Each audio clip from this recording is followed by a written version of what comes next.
Així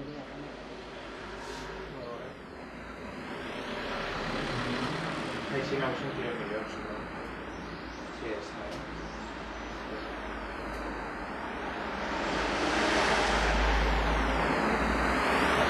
Com jo soles no puc eixir, tinc que eixir sempre acompanyada d'algú.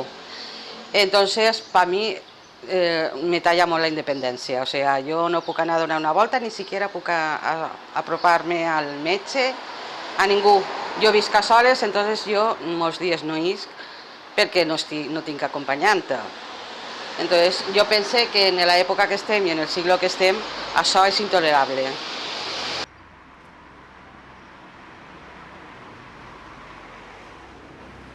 Hi ha com una espècie d'això que a mi se me claven les rodes, o sigui, jo no puc passar per el semàforo. Entonces, jo m'arriesgo a tindre que passar per mitjà carretera, o sigui, és que no tinc una altra solució.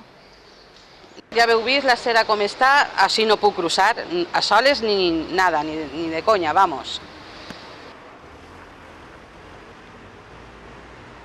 Me milloraria el poder eixir jo a soles i dir, bueno, me'n vaig a casa d'una amiga i no tindre la necessitat de que vinguin a per mi o no, que simplement puc anar, tornar, no sé, independència total.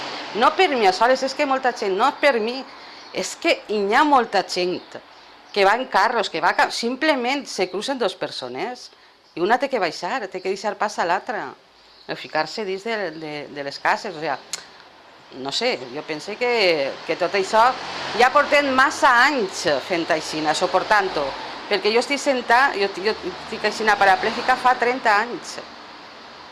I això, el problema és igual, cada dia més, o sigui, no és que va menys, no.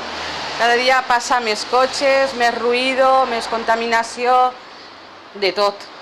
Entonces hi ha que solucionar-lo, hi ha que ficar una solució ja. Ja, perquè ja no pot seguir així.